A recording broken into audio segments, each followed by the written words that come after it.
¿El fin está cerca? Esa es la pregunta que millones se hacen hoy.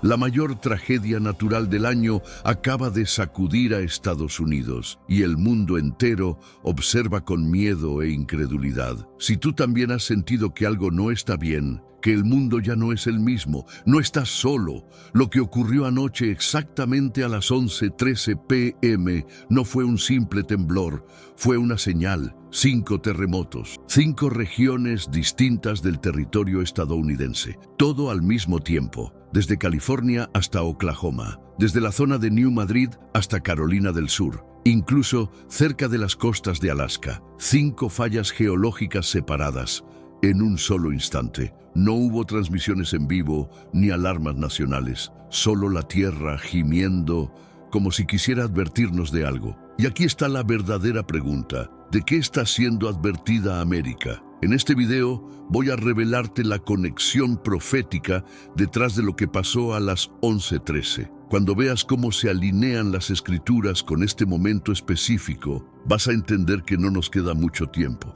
Jesús viene pronto. Quédate conmigo hasta el final, porque lo que voy a mostrarte puede cambiar para siempre la forma en que ves lo que está ocurriendo en el mundo. Voy a desvelar las escrituras antiguas que acaban de cobrar vida ante nuestros ojos. Confrontaremos el terror que está apoderándose de las naciones. Y lo más importante, te diré exactamente cómo prepararte para lo que viene. Porque esto se alinea perfectamente con lo que Jesús mismo dijo que marcaría los dolores de parto de los últimos días. En diversos lugares habrá terremotos, un eco directo de Mateo 24:7. Y ahora lo estamos viendo desarrollarse frente a nuestros ojos. No es un temblor simbólico, no es un rumor distante, es una señal sacudiendo una nación entera. ¿Comprendes la magnitud de eso? Jesús nos estaba señalando hacia momentos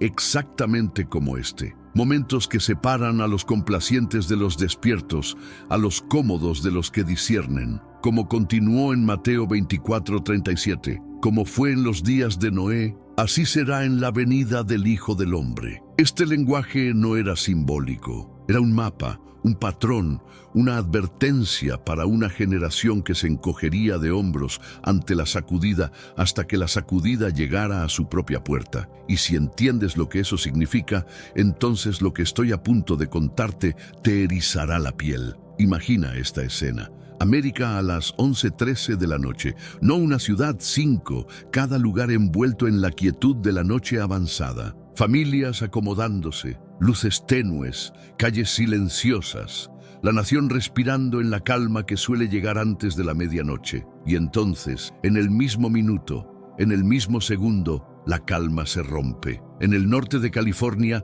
el suelo se sacude violentamente. En ese mismo instante, en Oklahoma, las paredes tiemblan con furia.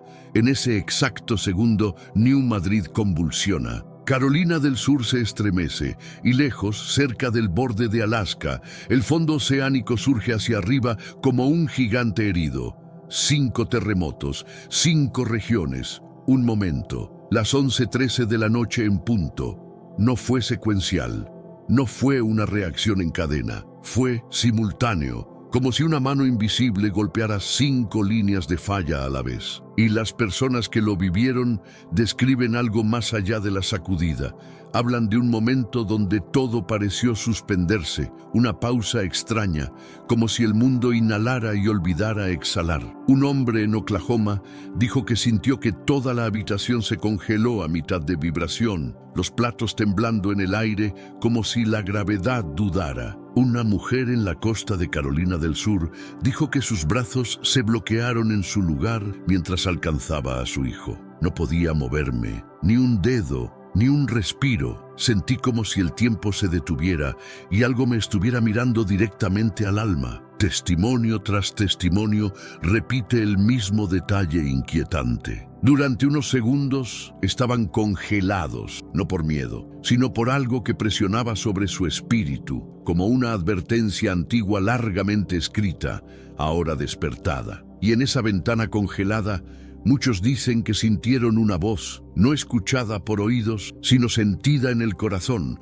una voz que los sacudió más profundamente que el terremoto mismo. Pero la pregunta que debemos hacer es esta: ¿por qué las 11:13? ¿Cuál es el significado de ese tiempo exacto? Déjame mostrarte algo que podría sacudirte más que el suelo. Apocalipsis 11:13 dice: y en aquella hora hubo un gran terremoto, y la 10ª parte de la ciudad se derrumbó. 7,000 personas murieron en el terremoto, y el resto quedó aterrorizado y dio gloria al Dios del cielo. 11:13. El mismo tiempo en que la tierra se abrió bajo 5 regiones estadounidenses. El mismo momento en que el miedo, el asombro y el temblor se apoderaron de millones. Un versículo describiendo un gran terremoto vinculado al juicio, al despertar y al reconocimiento de la gloria de Dios. Esto no fue coincidencia, esto no fue movimiento aleatorio de placas. Esto fue una advertencia resonando directamente desde las Escrituras. Apocalipsis 11:13 habla de un terremoto que sacude no solo edificios, sino los corazones de las personas, convirtiendo el terror en la realización de que Dios está llamando a una nación de vuelta hacia Él. Y a las 11:13 de la noche, a través de 5 esquinas de América, el suelo mismo predicó ese mensaje. Los testigos dicen que el aire se espesó. El cielo nocturno se oscureció de manera antinatural. Una vibración baja resonó a través de la atmósfera como si la creación gimiera. Algunos dicen que vieron destellos, ráfagas breves y penetrantes a lo largo del horizonte, como si la tierra se rasgara lo suficiente para revelar algo más allá de lo natural. Un hombre de New Madrid dijo: la sacudida no me asustó. El silencio después, sí. Sentí como si Dios sostuviera un espejo frente a mi alma.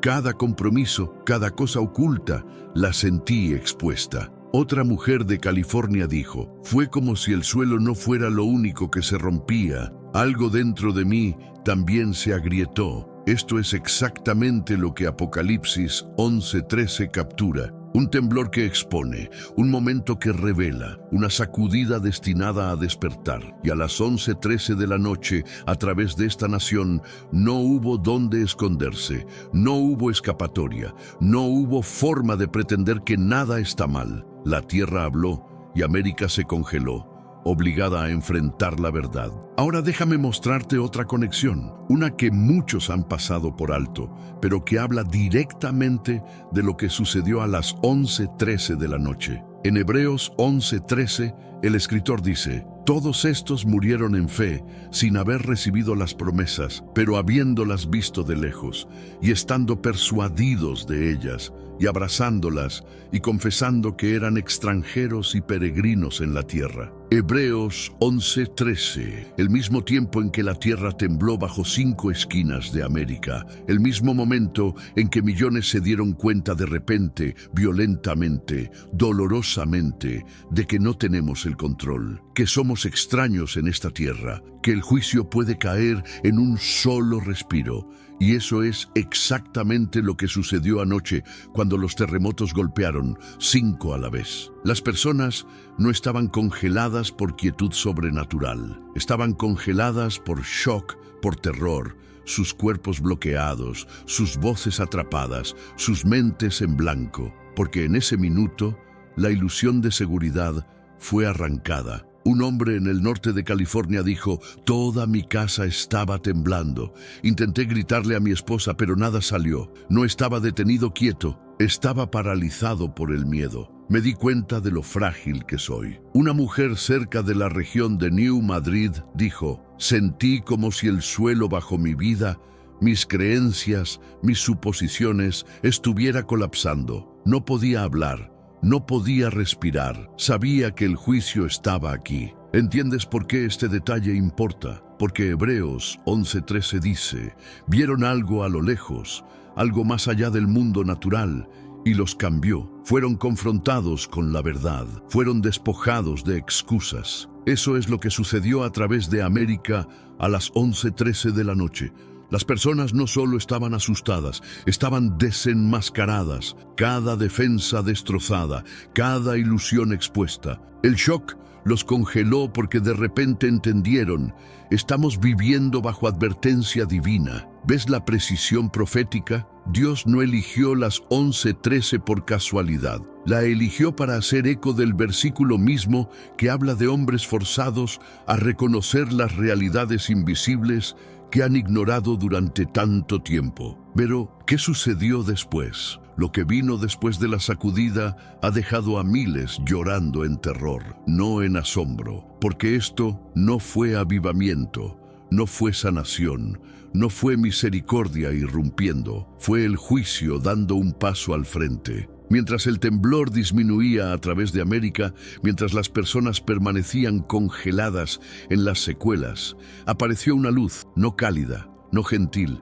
sino aguda, blanca, penetrante, cortando el cielo nocturno como una espada. Y en ese rayo, los testigos vieron figuras, no una docena, sino miles. Figuras vestidas de blanco, silenciosas, radiantes, avanzando por las calles arruinadas de esta nación. Estos no eran ángeles reconfortantes, no vinieron a sanar o abrazar, se movían con propósito. El propósito del juicio. Pasaban entre las personas que aún estaban bloqueadas en shock. Algunos sintieron una mano rozar su hombro y colapsaron bajo el peso de la convicción. Otros dijeron que el toque se sintió como fuego, no purificador, sino exponiendo, como si cada acto oculto, cada compromiso secreto, cada rebelión privada fuera arrastrada a la luz. Un hombre en Oklahoma dijo: cuando esa figura tocó mi pecho, sentí como si toda mi vida quedara desnuda en un segundo.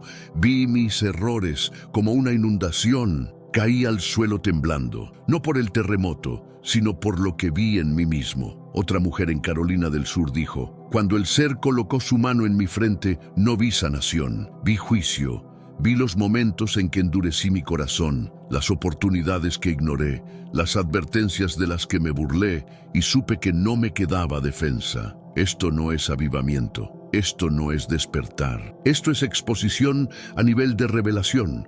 El tipo que viene cuando la misericordia se ha extendido una y otra vez y finalmente llega a su fin. Y todo sucedió a las 11:13 de la noche a través de América. Hebreos 11:13, hecho carne en un momento de temblor. Si estás escuchando esto y tu corazón está acelerado, si el miedo se ha instalado en tu espíritu, no lo ignores, no lo descartes. Esto no es información, esto es advertencia, esto es el juicio en la puerta. En Isaías 29:6, el profeta declara: serás visitado por el Señor de los ejércitos con trueno y terremoto y gran ruido, con torbellino y tempestad y llama de fuego devorador. Isaías 29:6, un versículo sobre terremoto, terror y la llegada de Dios en juicio. Y eso es exactamente lo que América experimentó anoche. No misericordia, no ternura, sino la cercanía aterradora de un Dios santo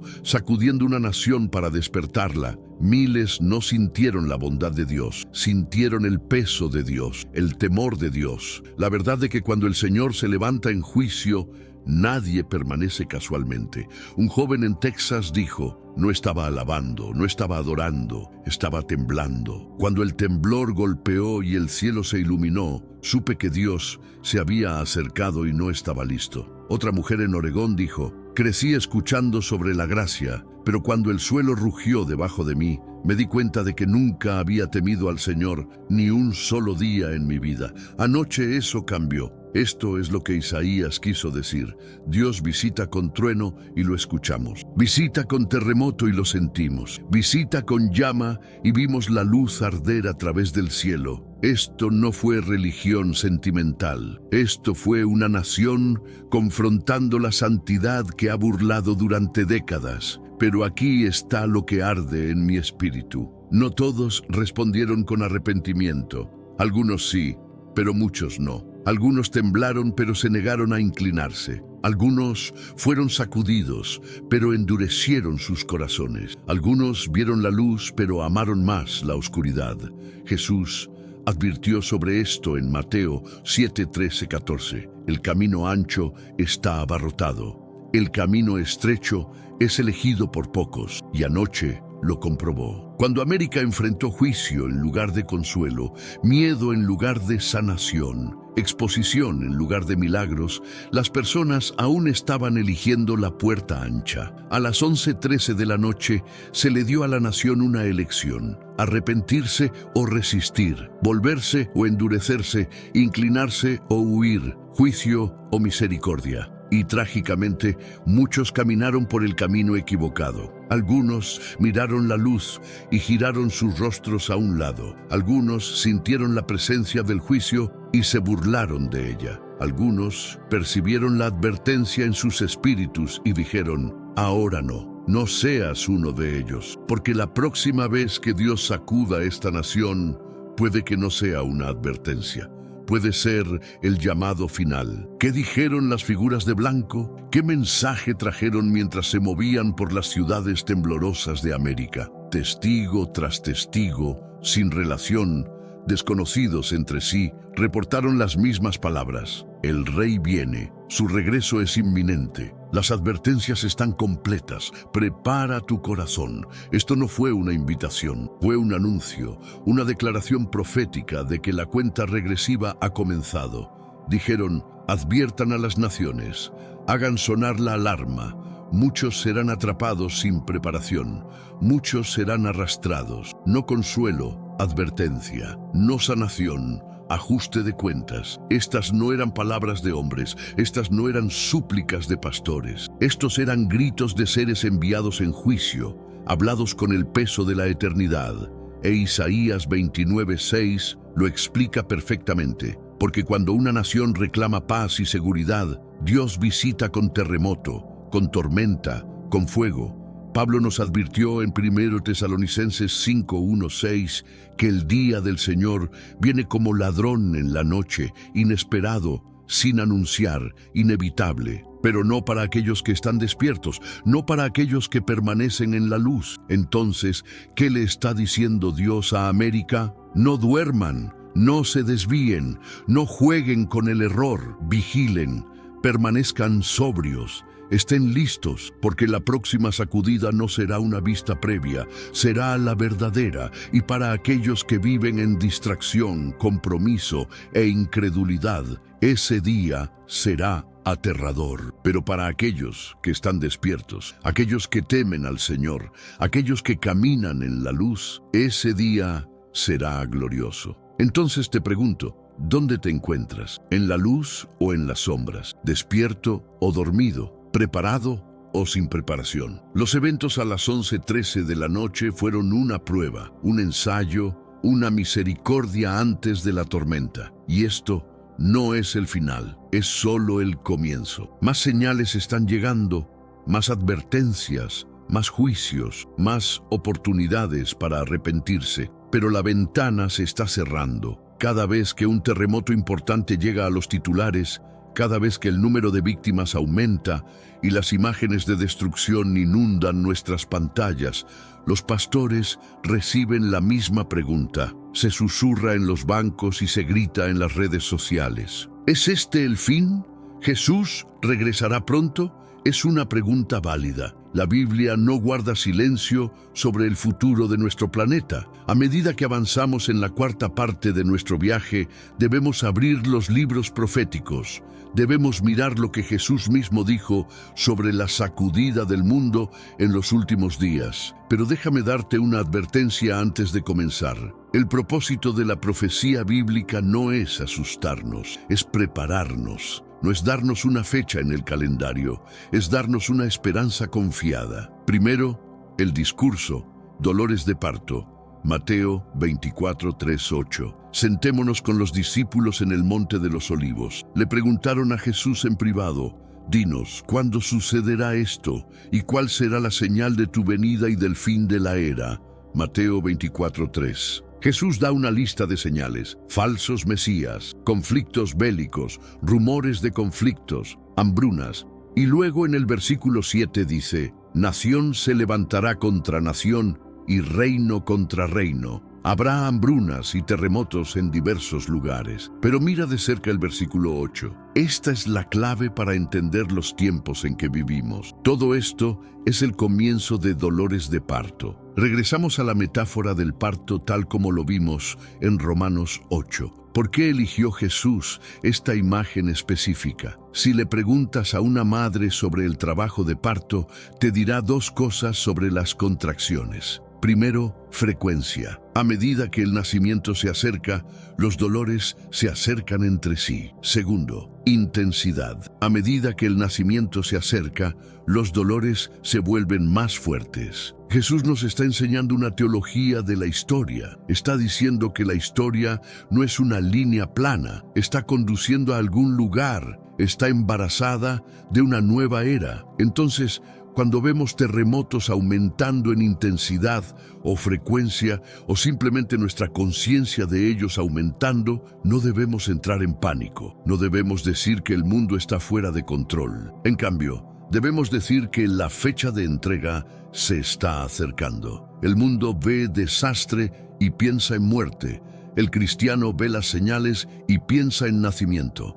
Así como una mujer en trabajo de parto sabe que el dolor, aunque agónico, está produciendo vida, sabemos que las convulsiones de esta era presente están preparando el camino para el regreso del Rey. Segundo, la sacudida en Apocalipsis, el desmantelamiento del sistema mundial. Si nos dirigimos al libro de Apocalipsis, las imágenes se vuelven aún más impactantes. El apóstol Juan ve una serie de juicios que preceden a la victoria final de Cristo. El sexto sello, Apocalipsis 6:12. Observé cuando abrió el sexto sello. Hubo un gran terremoto. El sol se volvió negro y toda la luna se volvió roja como la sangre, el séptimo cáliz. Apocalipsis 16:18. Entonces vinieron relámpagos, estruendos, truenos y un terremoto severo. Ningún terremoto como este ha ocurrido desde que la humanidad ha estado en la tierra. Tan tremendo fue el temblor.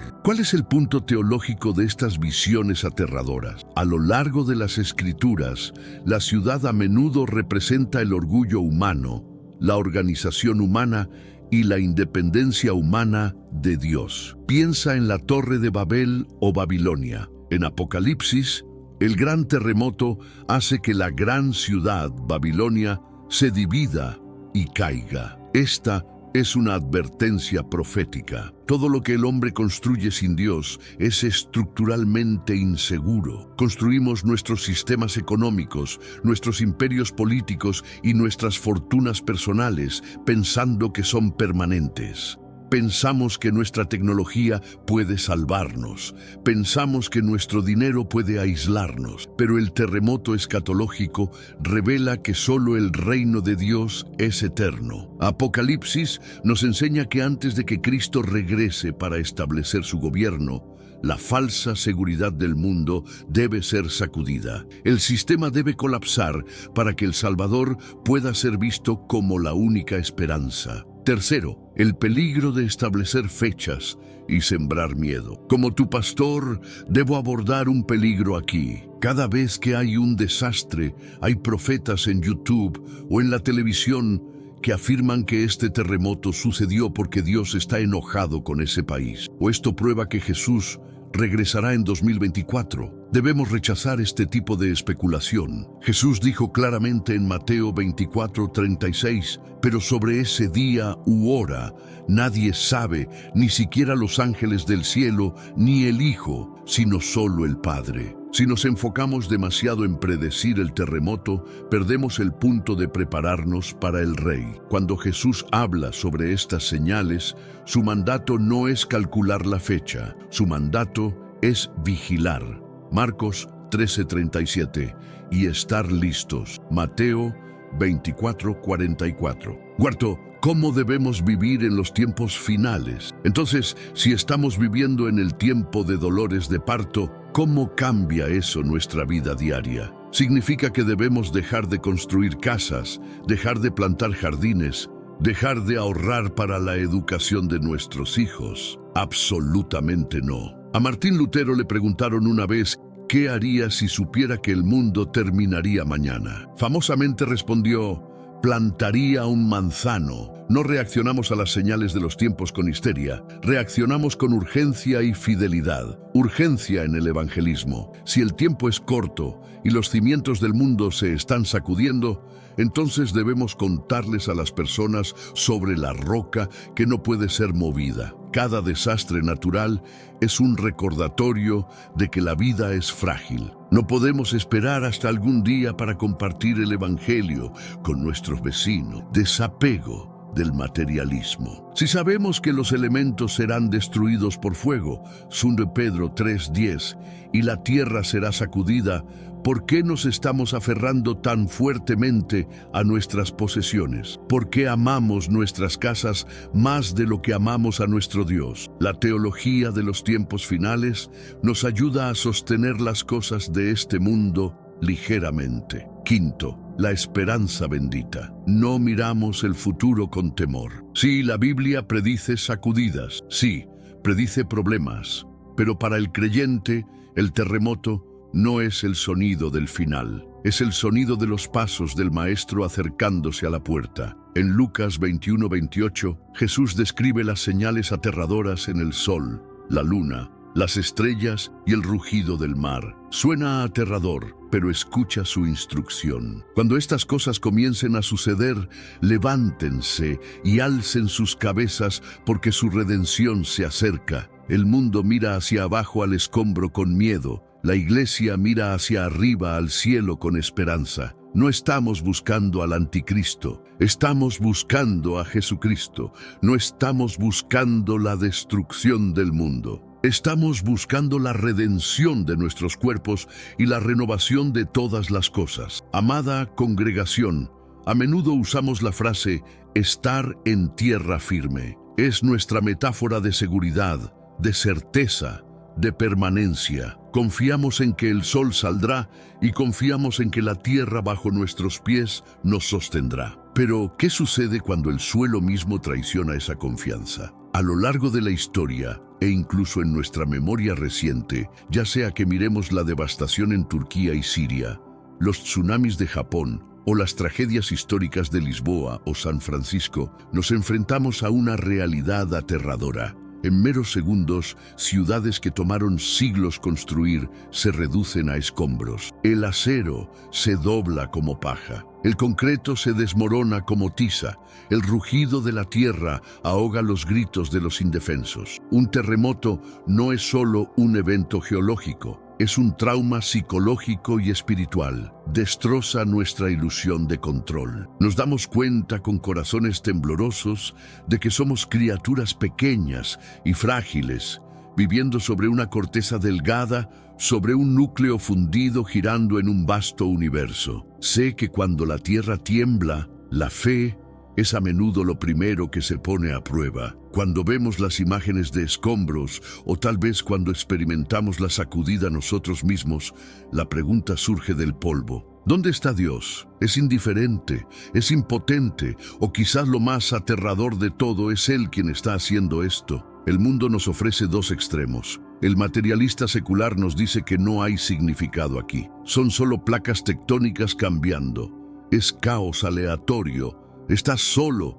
La mente religiosa supersticiosa dice que Dios está enojado. Está castigando a esas personas específicas por sus errores específicos. Pero amigos, como seguidores de Jesucristo, no podemos aceptar ninguna de esas respuestas simplistas. Creemos en un Dios que es soberano sobre cada gorrión que cae y mucho menos sobre cada montaña que se mueve. Sin embargo, también creemos en un Dios que es amor, que llora en la tumba de Lázaro. ¿Cómo reconciliamos al Dios del amor con el Dios del terremoto? Hoy, y en esta serie de enseñanzas, vamos a sumergirnos profundamente, 7000 palabras de profundidad si es necesario, en la geología de las Escrituras. Descubriremos que en la Biblia los terremotos no son accidentes, son un lenguaje. A veces sí son instrumentos de juicio, a veces son los heraldos de la santa presencia de Dios, señalando que lo finito está encontrando lo infinito. A veces son los gemidos de una creación rota anhelando un nuevo cuerpo. Y en última instancia, son señales que apuntan al fin de la era. Pero aquí está la verdad central que quiero que retengas hoy. La sacudida de la tierra está diseñada para revelar las cosas que no pueden ser sacudidas. Hebreos 12, 26, 27 nos dice: en aquel tiempo su voz sacudió la tierra, pero ahora ha prometido una vez más: sacudiré no solo la tierra, sino también los cielos. Las palabras "una vez más" indican la remoción de lo que puede ser sacudido, es decir, cosas creadas, para que lo que no puede ser sacudido permanezca. Estamos aquí para aprender cómo construir nuestras vidas sobre un reino que no puede ser movido. Abramos la palabra de Dios y miremos el fundamento mismo del mundo. Para entender los terremotos,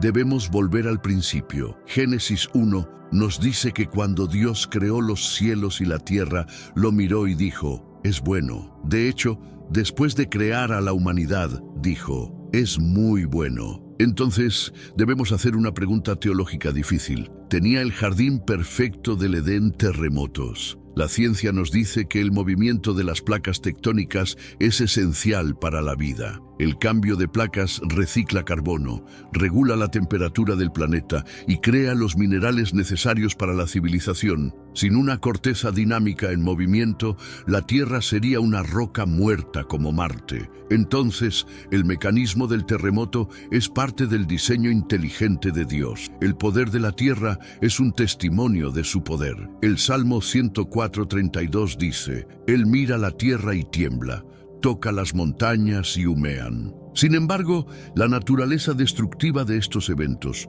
la muerte, el sufrimiento, el caos, es un intruso extranjero. Dios no creó a la humanidad para ser aplastada por rocas. Nos creó para someter la tierra y gobernar sobre ella. Segundo, la caída.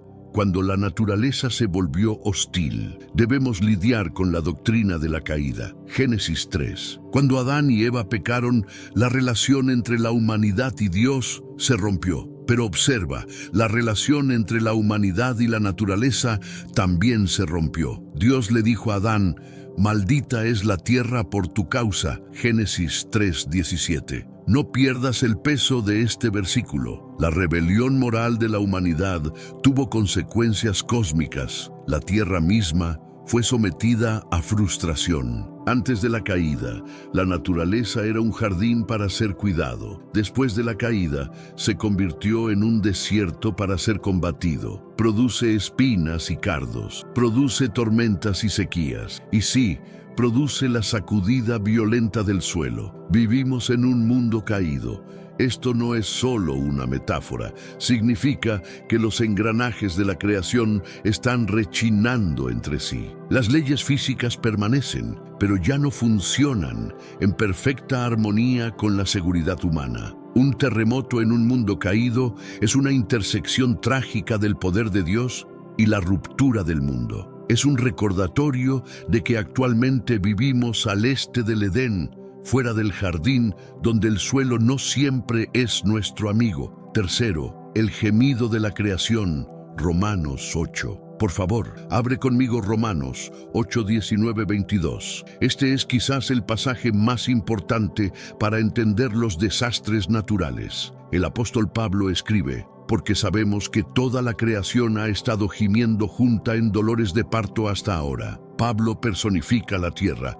Ve la creación no como una máquina, sino como una entidad viviente que está sufriendo. ¿Por qué está sufriendo? El versículo 20 dice: porque la creación fue sometida a frustración, no por su propia elección, sino por la voluntad del que la sometió en esperanza. La palabra griega para frustración o futilidad aquí es mataiotes. Significa fragilidad, vacío o no alcanzar su objetivo. La tierra está frustrada. Quiere producir vida, pero también produce muerte. Quiere ser un paraíso, pero actúa como un cementerio. Pablo usa una imagen específica: los dolores del parto. Esto es vital para nuestra comprensión.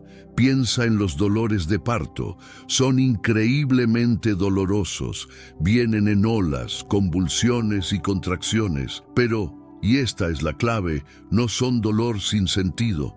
Son dolor que conduce a nueva vida. Un terremoto es una contracción cósmica. Es la tierra gritando en trabajo de parto. Es la manifestación física de la realidad espiritual de que las cosas no son como deberían ser. Cada vez que el suelo tiembla, la creación está clamando: Señor, ¿hasta cuándo? Estoy cansada de ser un cementerio. Quiero ser un jardín otra vez. Cuarto, una teología de la ruptura. Muchas personas pierden su fe porque tienen una visión de cuento de hadas del mundo, que si son buenos, nada malo sucederá y la naturaleza será amable. Pero la Biblia no es una película de fantasía, es un libro realista y crudo. La Biblia nos enseña que vivimos en el ya, pero todavía no. El reino de Dios está aquí, pero no está completamente consumado. Hasta que Jesús regrese, estamos sujetos a la futilidad de un mundo físico que se está desmoronando. Entonces,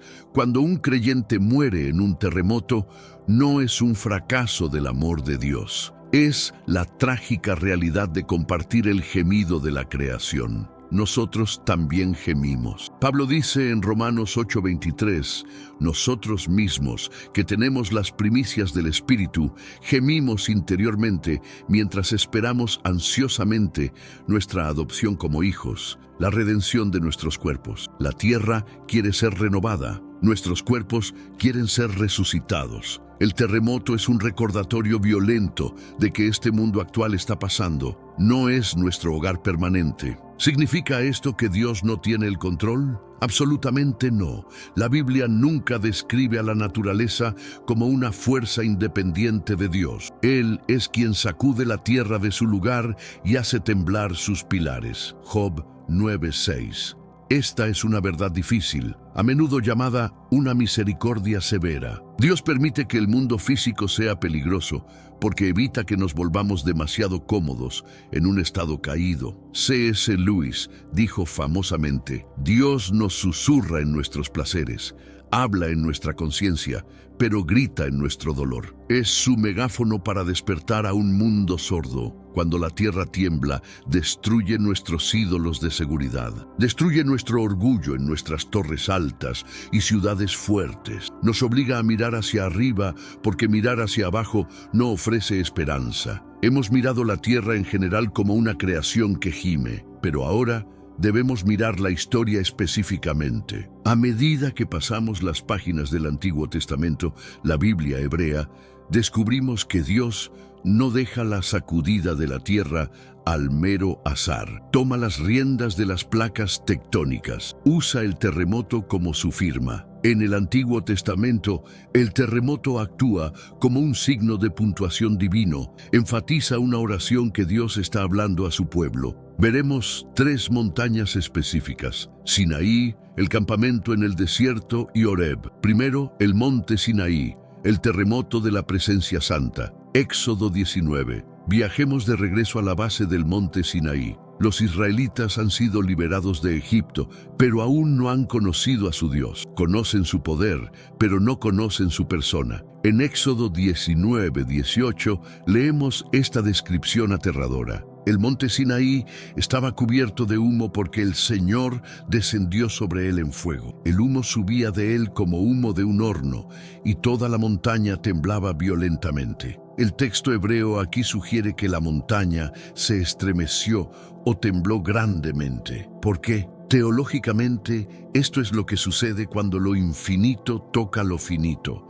Dios es santo. La palabra santo, kadosh, significa apartado, pesado o ponderoso. Cuando el puro peso de la gloria de Dios desciende sobre el reino físico no puede sostenerlo. La tierra se dobla bajo el peso de su creador. Este no fue un terremoto de destrucción, fue un terremoto de asombro. Enseñó a Israel una lección que la iglesia moderna ha olvidado en gran medida: el temor del Señor. Hoy, a menudo tratamos a Dios como un compañero, tratamos a Jesús como una mascota, pero el terremoto en el Sinaí nos recuerda que nuestro Dios es un fuego consumidor. No es seguro, como C.S. Lewis escribió sobre Aslan, pero es bueno. Cuando la tierra tiembla, despoja nuestra actitud casual hacia Dios. Nos recuerda que somos polvo y Él es espíritu. Si el granito sólido de una montaña no puede permanecer quieto en su presencia, ¿cuánto más deberían nuestros corazones temblar con reverencia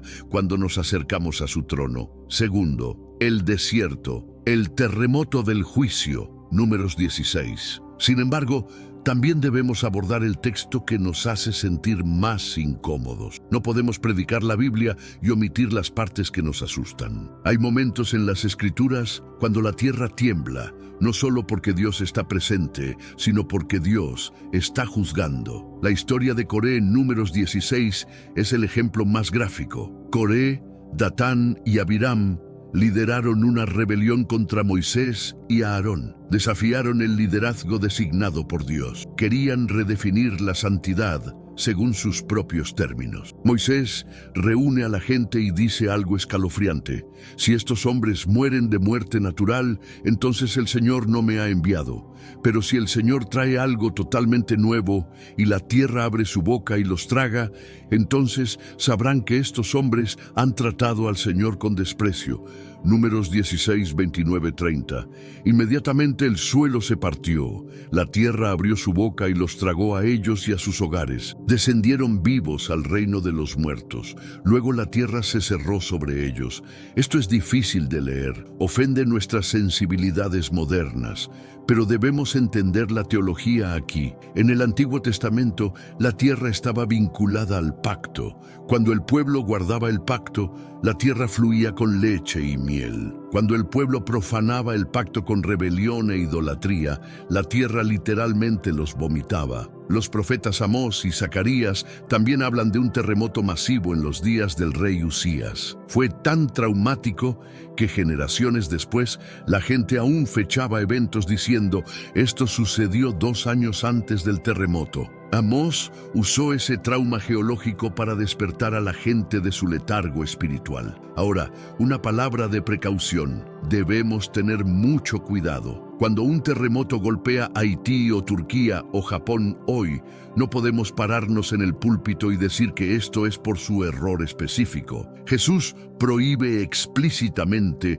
este tipo de acusación directa específica en Lucas 13, que cubriremos más adelante. No somos Moisés, no tenemos la autoridad profética para identificar la causa de cada desastre. Sin embargo, la lección general permanece. La tierra que tiembla es un recordatorio de que Dios es un Dios de justicia. No se burlan de Él. Un mundo que construye sus cimientos sobre orgullo, codicia y rebelión contra Dios está construyendo sobre una línea de falla. El terremoto del juicio sirve como un disparo de advertencia para toda la humanidad. Arrepiéntanse, porque el suelo sobre el que se paran no es tan permanente como el Dios que ignoran. Tercero, el monte Horeb, el terremoto de la ausencia. Si detuviéramos el sermón aquí, nos quedaríamos con un Dios aterrador, un Dios de montañas humeantes y tierra que traga. Pero debemos mirar un terremoto más en el Antiguo Testamento, quizás el más profundo de todos. Es la historia de Elías. Elías está agotado, está deprimido. Acaba de derrotar a los profetas de Baal, pero ahora la reina Jezabel quiere matarlo. Corre a una cueva en el monte Horeb, que es el Sinaí. Quiere que Dios intervenga, quiere que Dios haga explotar a sus enemigos. Está buscando al Dios del Sinaí, el Dios del trueno y el temblor. Dios le dice: sal y párate en la montaña. Entonces, un gran y poderoso viento desgarró las montañas y destrozó las rocas ante el Señor, pero el Señor no estaba en el viento. Después del viento hubo un terremoto, pero el Señor no estaba en el terremoto. Después del terremoto vino un fuego, pero el Señor no estaba en el fuego. Y después del fuego vino un suave susurro. Primera de Reyes 19, 11, 12. Esta es una obra maestra teológica. Dios causó el terremoto. Sí, pero Dios no estaba en el terremoto. Elías estaba buscando a Dios en lo sensacional, lo dramático, lo destructivo. Pensó que el poder de Dios se demostraba mejor sacudiendo los cimientos, pero Dios corrige su teología. Dice esencialmente: Elías, Puedo sacudir las montañas, puedo destrozar las rocas, pero ese no es mi corazón. Ahí no es donde habito. Si quieres encontrarme, debes escuchar la voz. La frase hebrea es Kol de Mamagdaka, un sonido de silencio puro o un silencio delgado. Aplicación. Muchos de nosotros somos como Elías. Cuando nuestro mundo tiembla, cuando perdemos un empleo, perdemos a un ser querido o enfrentamos un diagnóstico, buscamos el gran milagro dramático, buscamos el trueno, y cuando no lo vemos, pensamos que Dios nos ha abandonado o estamos aterrorizados por el terremoto, pensando que Dios está tratando de destruirnos. Pero este pasaje nos enseña que aunque Dios controla el terremoto, prefiere comunicarse con nosotros en el susurro. El terremoto es su poder. El susurro es su intimidad. El terremoto cambia el mapa. El susurro cambia el corazón. Así que, queridos amigos, no construyan una teología que solo busque a Dios en los eventos espectaculares.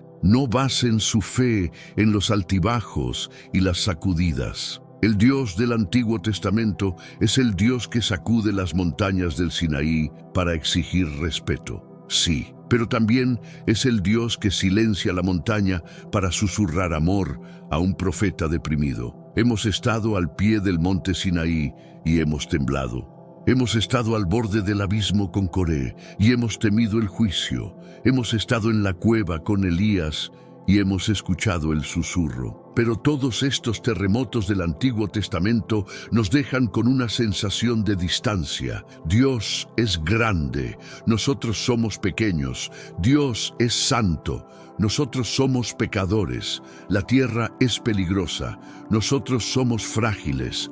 Pero cuando pasamos la página al Nuevo Testamento, sucede algo milagroso.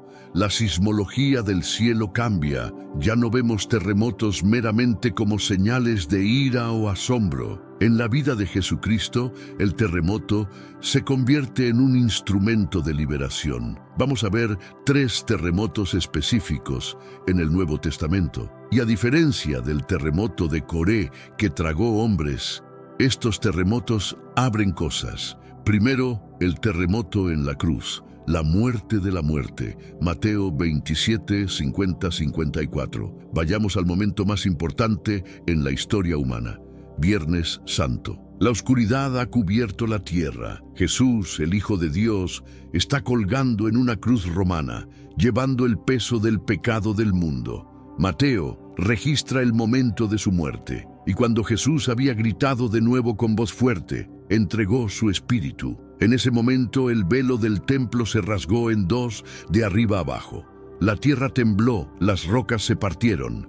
Mateo 27, 50, 51. Pausa e imagina esto. El Hijo de Dios muere y el planeta reacciona. Los padres de la iglesia primitiva a menudo decían que la naturaleza no podía soportar ver morir a su creador sin clamar. Fue una protesta cósmica. Pero mira más profundo en la teología. En el Antiguo Testamento, cuando la tierra temblaba, a menudo era Dios bajando para juzgar a los pecadores como Coré. Pero aquí, ¿quién está siendo juzgado? No la multitud, no los soldados, no los discípulos que huyeron. El juicio cayó sobre Jesús. La tierra tembló, porque la ira completa de Dios contra el pecado, la ira que hace derretir montañas, fue absorbida por el hombre en la cruz del medio. La tierra tembló, pero no tragó a los pecadores. Las rocas se partieron, pero no aplastaron a los burladores. En cambio, mira que se rompió. El velo del templo se rasgó en 2.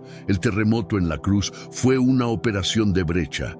Destruyó la barrera entre un Dios santo y el hombre pecador. A través de la violenta sacudida de la cruz, Dios estaba abriendo una puerta que ningún hombre podía cerrar. Esto cambia todo sobre cómo vemos el sufrimiento y el desastre. No podemos decir que Dios es distante o indiferente al dolor. Dios entró en la sacudida, permitió que sus propios cimientos fueran sacudidos para que los nuestros pudieran estar asegurados. Segundo, el terremoto en la tumba, el nacimiento de la esperanza. Mateo capítulo 28, versículos 1-4. Si el primer terremoto fue una protesta de muerte, El segundo terremoto fue el anuncio de vida. Llega la mañana del domingo. Las mujeres van a la tumba.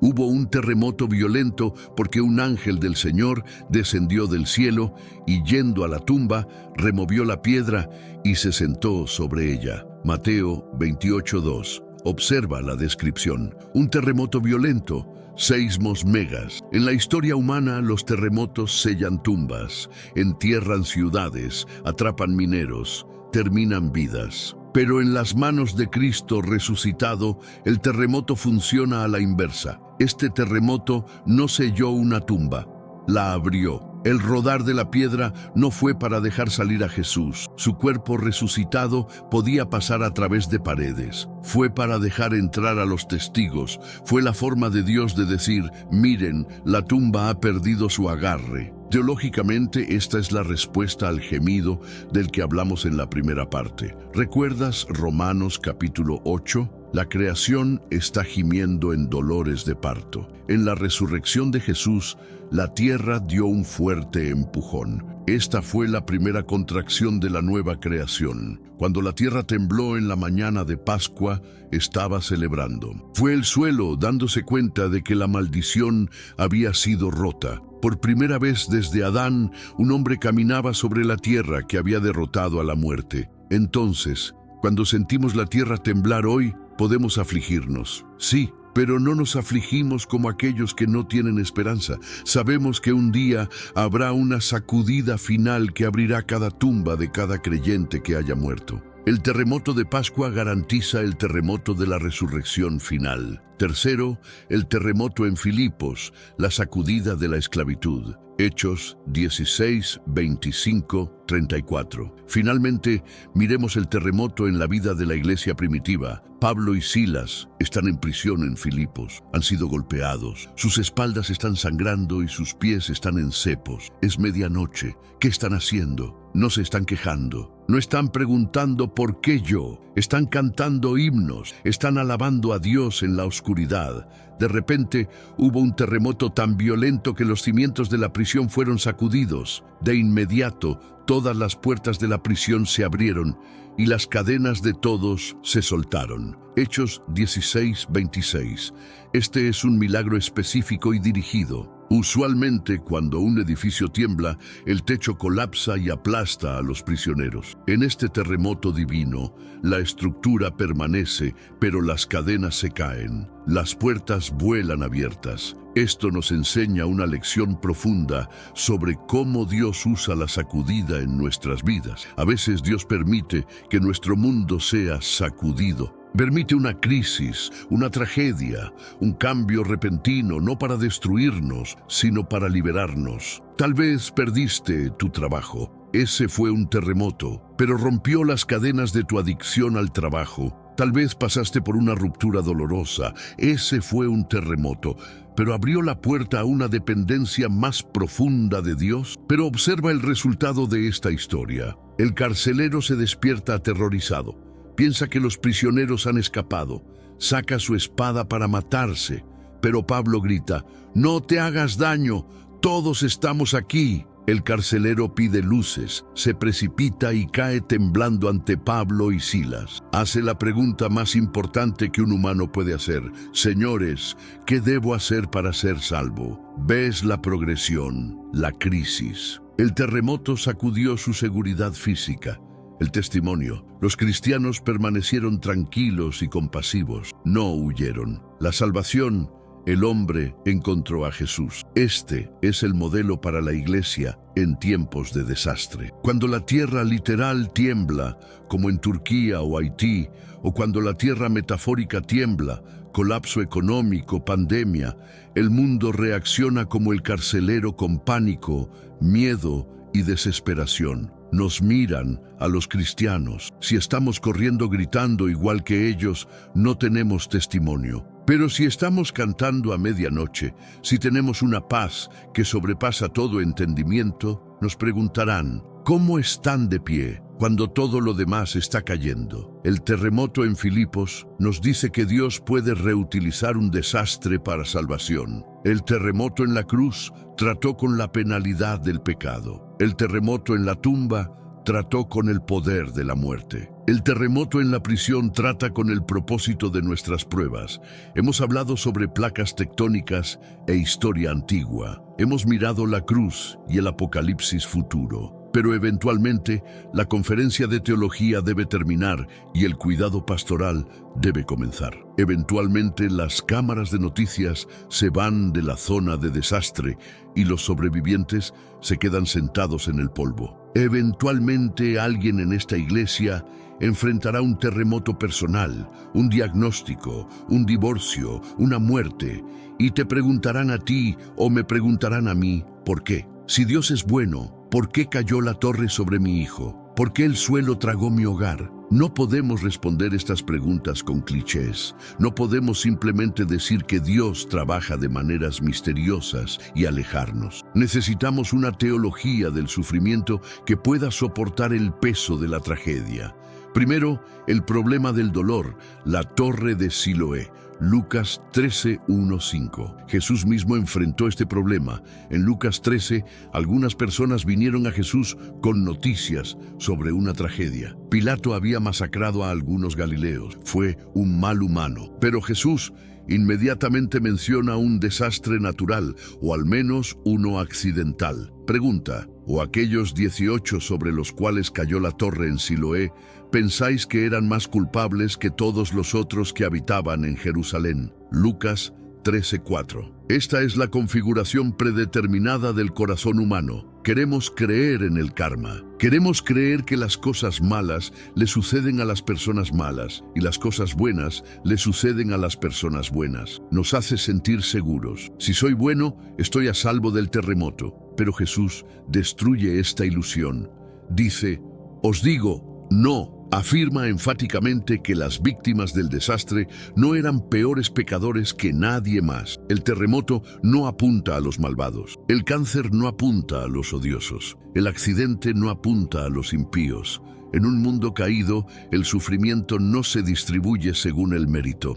Se distribuye según la mecánica rota de una creación que gime. Esta es una verdad difícil, pero también es liberadora. Si estás sufriendo hoy, no significa que Dios te odia. No significa que estás siendo castigado. Significa que estás en la zona de batalla de un mundo roto.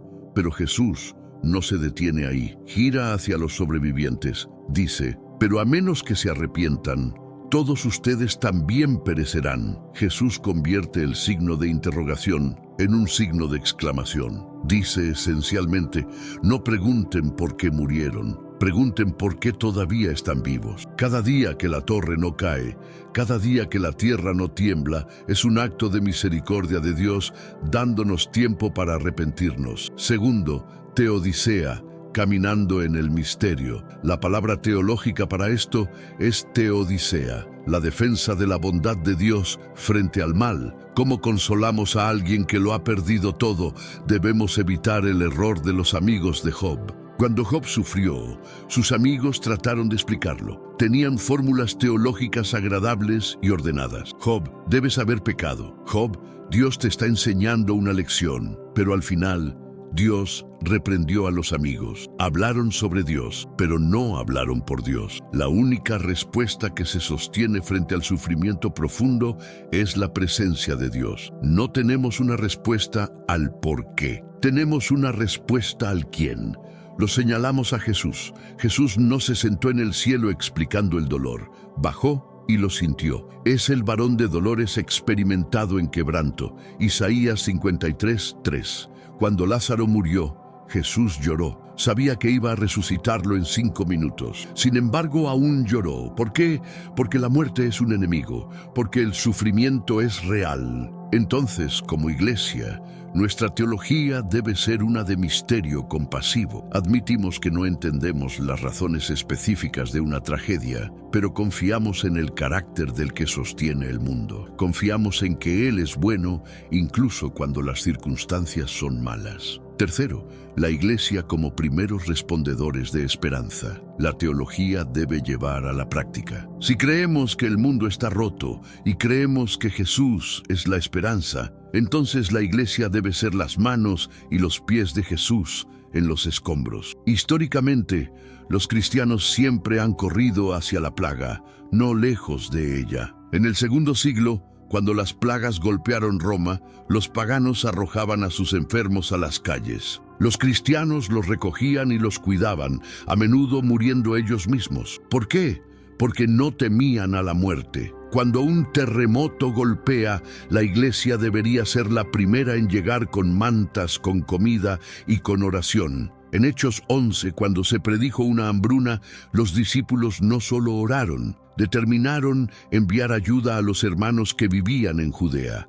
Hechos 11:29. Hicieron una colecta. Aplicación, responsabilidad global. Cuando vemos noticias de un terremoto en una tierra extranjera, no podemos simplemente cambiar el canal. Somos parte del cuerpo de Cristo. Si una parte sufre, cada parte sufre. Debemos dar, debemos ir. Responsabilidad local. Debemos construir una comunidad aquí que pueda resistir la sacudida. Estamos revisando a nuestros vecinos ancianos. Tenemos un fondo para aquellos que pierden sus empleos. La iglesia actúa como un amortiguador para la sociedad, absorbiendo el dolor del mundo y devolviéndolo con amor. Cuarto, construyendo sobre la roca.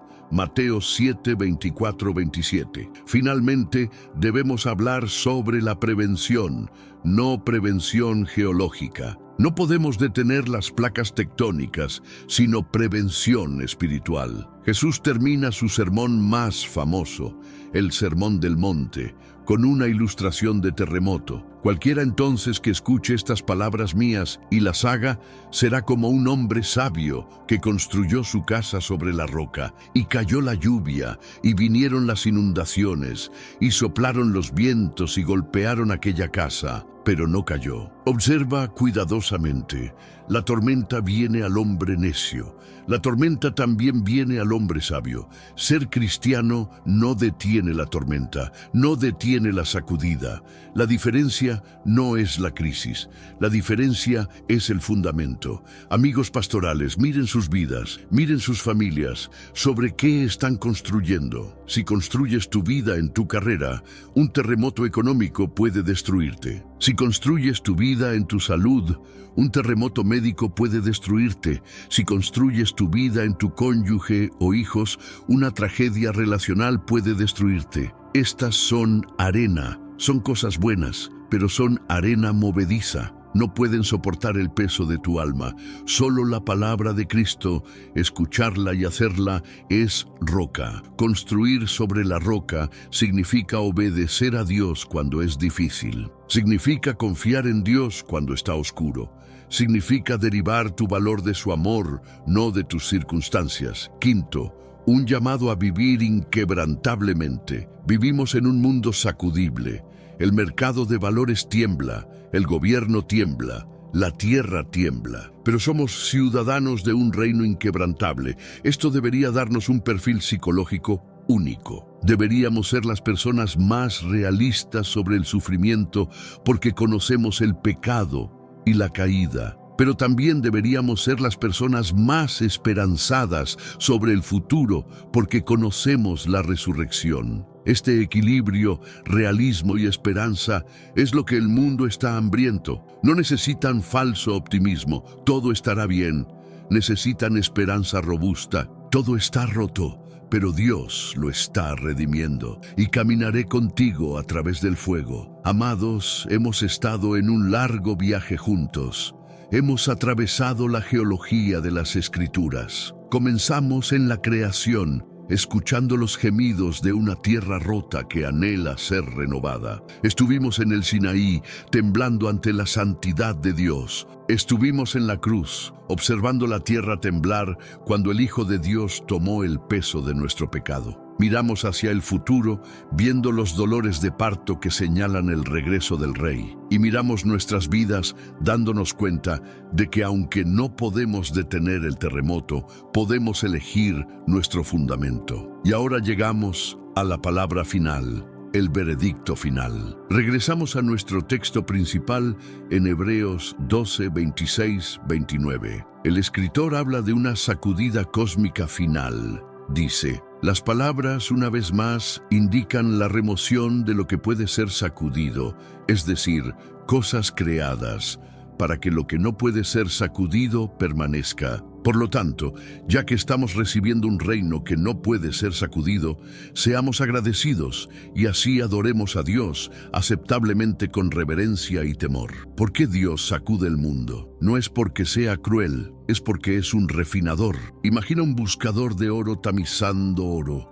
Recoge la suciedad y las rocas y el barro y sacude la bandeja violentamente. ¿Por qué? Para deshacerse de la suciedad. Sí, pero el objetivo final es revelar el oro. Dios ha prometido que todo en este universo que está hecho, todo temporal, todo construido sobre orgullo, todo corrompido por el pecado, será sacudido y soltado. Los imperios políticos en los que confiamos serán sacudidos. Los sistemas económicos que adoramos serán sacudidos. La tierra física misma pasará para dar paso a la nueva tierra. Pero hay algo que permanece en el fondo de la bandeja. Hay algo que el fuego no puede quemar y los terremotos no pueden romper. Es el reino de Dios. Es el amor del Padre, la obra del Hijo y la presencia del Espíritu. Son las almas de hombres y mujeres que están escondidos en Cristo. Tercero, la invitación. ¿Dónde te encuentras? Entonces,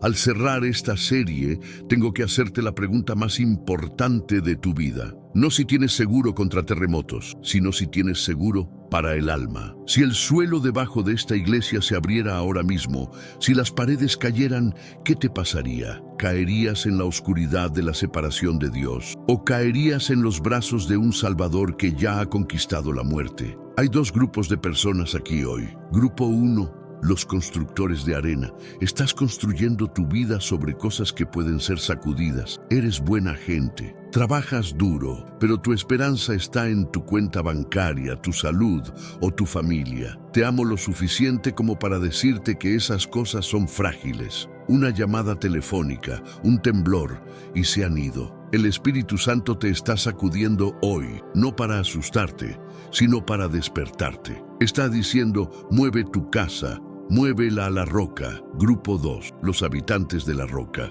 Ya estás en Cristo, pero tal vez estás aterrorizado. Tal vez tu mundo personal se está sacudiendo ahora mismo. Problemas financieros, enfermedad, ansiedad. Escucha la palabra del Señor. Estás recibiendo un reino que no puede ser sacudido. Tus circunstancias están temblando, pero tu posición en Cristo no lo está. Tu cuerpo puede ser frágil, pero tu espíritu está sellado. Resiste. La sacudida es temporal, el reino es eterno. La Biblia termina no con una tierra destruida, sino con una tierra renovada. Apocalipsis 21 describe una nueva Jerusalén descendiendo del cielo. En esa ciudad no hay líneas de falla. En esa ciudad las placas tectónicas están en reposo. En esa ciudad no hay más luto, ni llanto, ni dolor. Los dolores de parto han terminado y la nueva creación ha nacido. Hasta ese día vivimos en la tensión, lloramos con los que lloran, construimos sobre la roca y mantenemos nuestros ojos en el cielo oriental.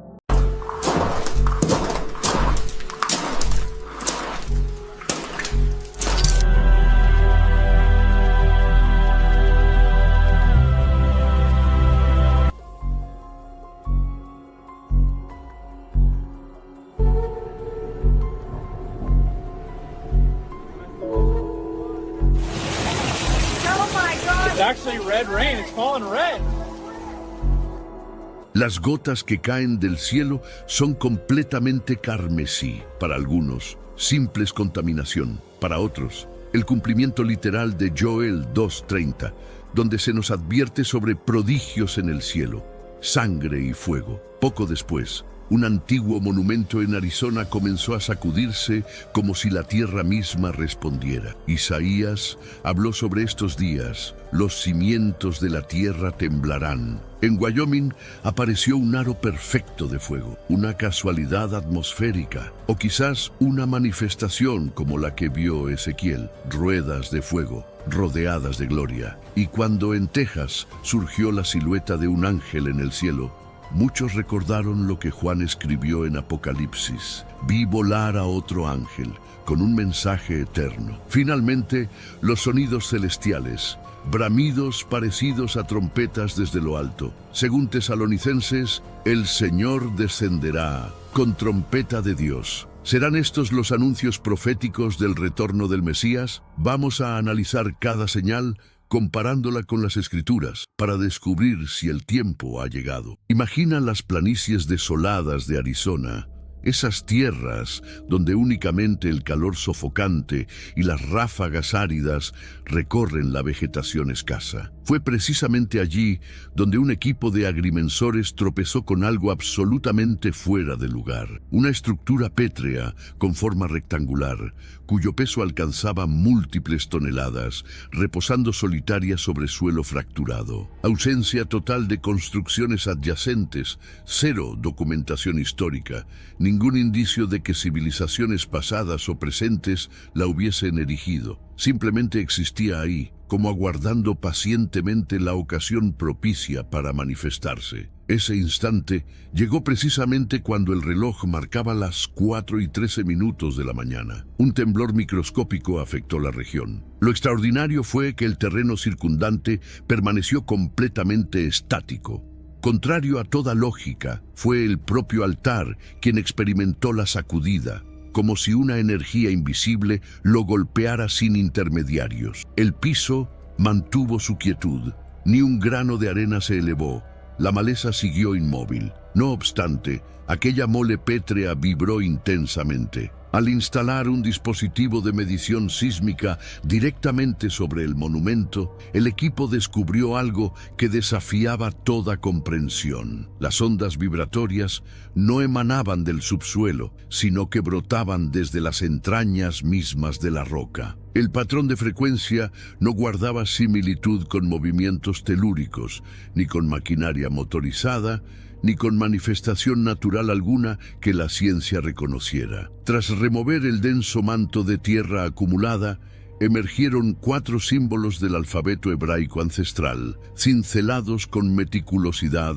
asombrosa: Kol Shuvi, que se traduce como el clamor del regreso. Este hallazgo elevó la perplejidad a niveles estratosféricos. Jamás existió presencia de escritura hebrea primitiva en suelo norteamericano, mucho menos sepultada en el corazón del desierto arizonense. Las interrogantes se multiplican. ¿Qué manos ejecutaron ese trabajo? ¿En qué época? ¿Con qué propósito? Esta revelación provocó que numerosos especialistas en textos sagrados establecieran vínculos inmediatos con vaticinios milenarios. El libro de Ageo, capítulo 2, versículo 6, registra la declaración divina sobre conmover tanto los espacios celestes como la superficie terrestre, refiriéndose no a oscilaciones geológicas convencionales, sino a una conmoción de naturaleza espiritual, perceptible por la conciencia humana, aunque inalcanzable para los instrumentos. Por su parte, el apóstol Pablo, en su primera carta a los Tesalonicenses, capítulo 4, versículo 16, menciona que previo al retorno del Mesías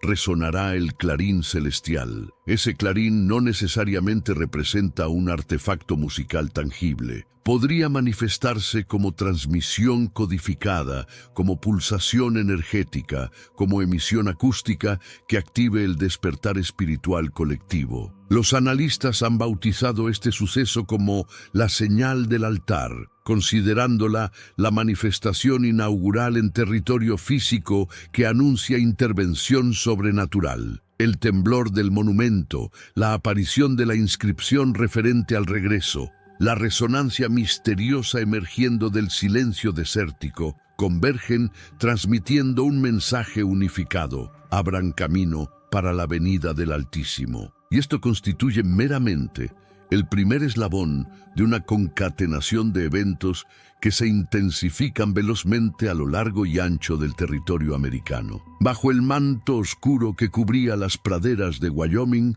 donde solamente las corrientes de aire vagaban libremente y las elevaciones montañosas se dibujaban como contornos lejanos, un aparato satelital de la Agencia Espacial Estadounidense capturó súbitamente una escena imprevista. En medio de un campo apareció un círculo ígneo de perfección geométrica absoluta. La circunferencia flamígera abarcaba aproximadamente 80 metros de diámetro, resplandeciendo como un aro titánico suspendido entre el plano terrenal y la bóveda celeste. Se mantuvo ardiendo durante exactamente 1 minuto y medio antes de esfumarse abruptamente. Ni rastros de combustión residual, ni detonación alguna, ni columnas de humareda. Cuando las brigadas de extinción arribaron al sitio, su desconcierto se multiplicó. El área interior del círculo conservaba temperatura elevada moderadamente, mientras la zona exterior mostraba afectación mínima. Ausencia de combustibles derivados del petróleo, ninguna materia vegetal calcinada y, el detalle más enigmático, las llamas habían dibujado una circunferencia impecable sin la más mínima desviación. En condiciones naturales, semejante comportamiento del fuego resulta prácticamente imposible de explicar. Tanto los expertos en ecosistemas como los estudiosos del clima quedaron sin argumentos válidos, sin descargas atmosféricas eléctricas, sin origen térmico identificable, sin intervención de seres humanos. Todo sugería que el fenómeno se materializó instantáneamente, como si algo hubiera estampado una marca sobre el suelo. Sin embargo, al examinar esta manifestación desde el prisma de las escrituras sagradas, comienza a cobrar coherencia profunda. El libro del Éxodo, capítulo 3, versículo 2, narra cómo la divinidad se reveló mediante vegetación en llamas que permanecía intacta. El fuego sagrado no aniquila, sino que evidencia presencia divina. El aro flamígero de Wyoming muestra paralelismo.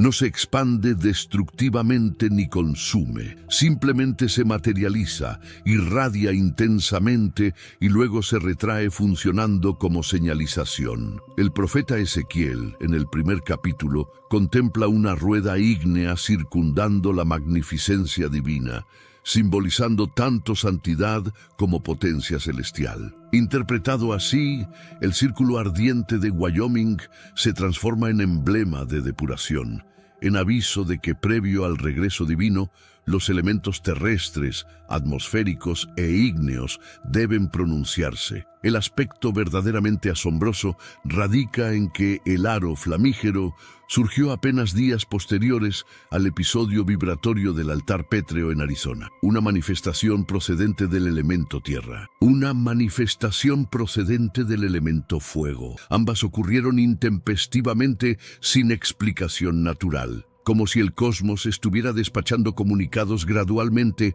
estratificados uno tras otro. El suelo se estremeció, las llamas se encendieron, la creación completa se preparaba para acontecimientos venideros. En las zonas periféricas de Dallas, territorio texano, una perturbación atmosférica de proporciones colosales estaba gestándose mientras los sistemas de rastreo meteorológico operaban ininterrumpidamente, monitoreando su desplazamiento. Durante el procesamiento de información, los operadores técnicos detectaron repentinamente una configuración visual que no guardaba similitud con estructura nubosa previamente documentada. Una silueta monumental de alas desplegadas extendiéndose aproximadamente 15 kilómetros atravesando el firmamento. Los contornos alares no presentaban difuminación ni oscurecimiento. Contrariamente, exhibían delimitación precisa y contundente, como trazados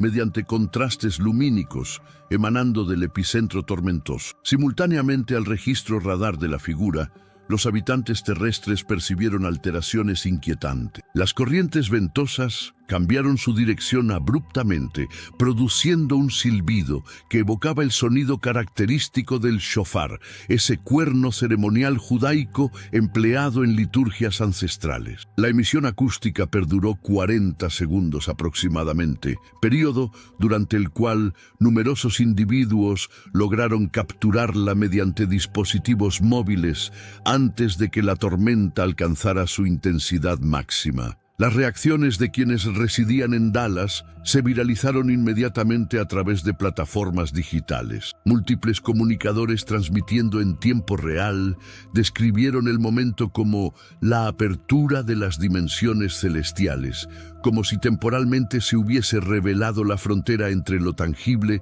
y lo intangible durante escasos segundos. Algunos testimonios afirmaron haber percibido sonoridades semejantes a aleteos gigantescos, no retumbos atmosféricos, no estructuras metálicas, sino específicamente el batir de alas colosales desplazando masas de aire. Contextualizado bíblicamente, este cuadro resulta impactante no por su rareza intrínseca, sino por su correspondencia con descripciones proféticas. El Apocalipsis, capítulo 14, versículo 6, retrata un ángel surcando la región media del cielo, portando proclamación destinada a todas las etnias, previo al período de juicio. El Salmo 91, versículo 4, contiene la promesa divina de cubrir con sus alas protectoras. Comparando estos pasajes, la imagen de alas manifestándose durante turbulencia atmosférica trasciende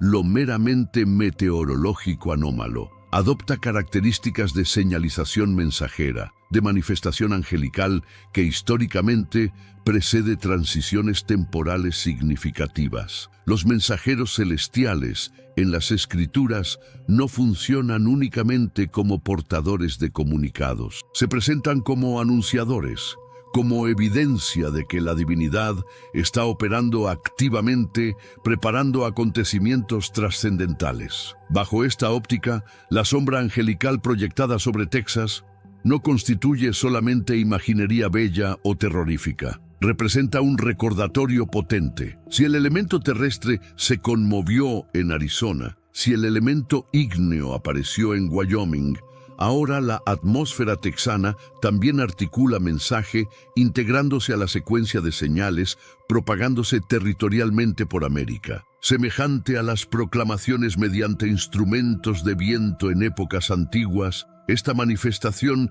podría estar declarando globalmente: las eras están transformándose, despierten de su letargo. A lo largo de los últimos 90 días, una concatenación de sucesos desconcertantes ha perturbado el territorio estadounidense, generando inquietud masiva y dejando perplejos a quienes investigan. 22 templos cristianos han sido consumidos por las llamas en ese trimestre.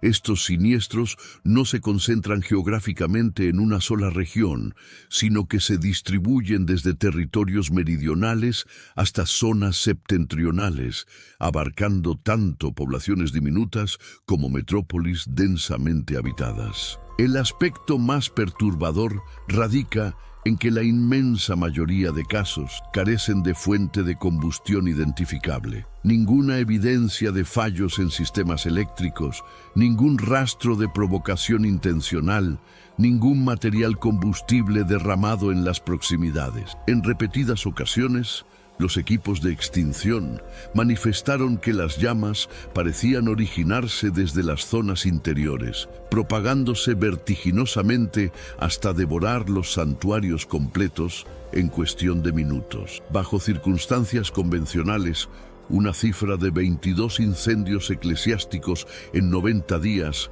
representaría una anomalía estadística significativa. Sin embargo, en un periodo donde Estados Unidos experimenta manifestaciones inexplicables, el monumento pétreo vibratorio, el círculo ígneo de Wyoming, la proyección angelical texana, esta cadena de conflagraciones en recintos sagrados provoca interrogantes profundas. ¿Qué fenómeno subyacente está desarrollándose? Para quienes sustentan convicción escritural, Estos acontecimientos poseen dimensión trascendental. Según las Escrituras, los templos cristianos no funcionan meramente como espacios de práctica religiosa, sino que simbolizan la palabra divina, su presencia habitando entre sus seguidores. Cuando un templo arde, la imaginería trasciende la mera pérdida material, evoca conceptos de depuración y veredicto. El elemento ígneo en los textos sagrados porta dualidad semántica: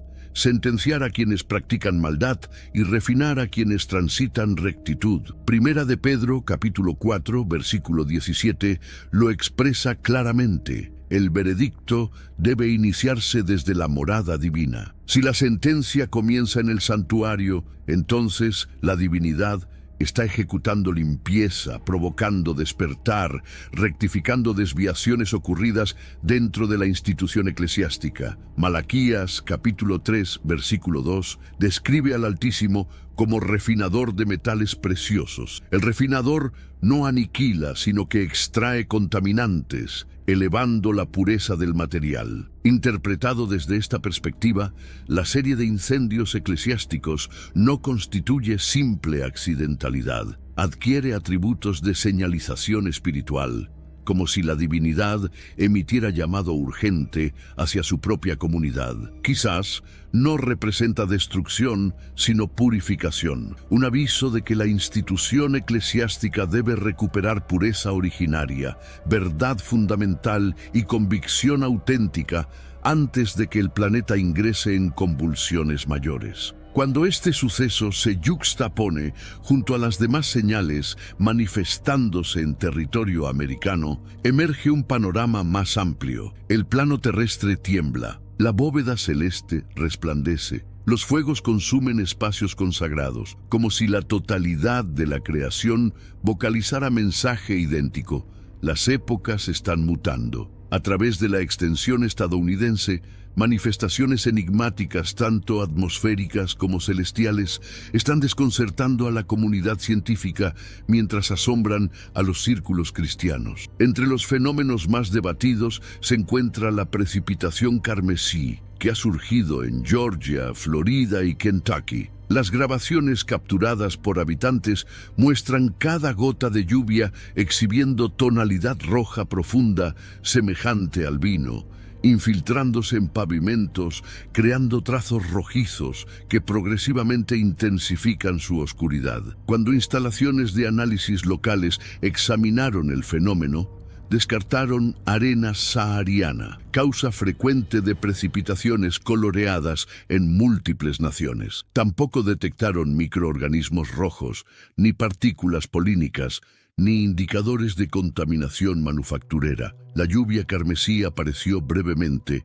y luego se desvaneció, dejando tras de sí un enigma sin resolver. Inmediatamente después emergió un segundo fenómeno, esta ocasión en el firmamento, formaciones nubosas adoptando configuración de cruz, documentadas en 6 territorios diferentes durante un período de 14 días. Lo verdaderamente notable es que todas estas manifestaciones ocurrieron precisamente después de tormentas eléctricas, cuando las masas nubosas se dispersaban, pero en lugar de disolverse normalmente, se congregaban formando una cruz blanquecina brillante, extendiéndose a través del cielo, persistiendo aproximadamente 2 o 3 minutos antes de difuminarse. Para muchos observadores, simplemente coincidencia, pero para quienes han monitoreado las señales espirituales propagándose por Estados Unidos, ambos fenómenos portan significación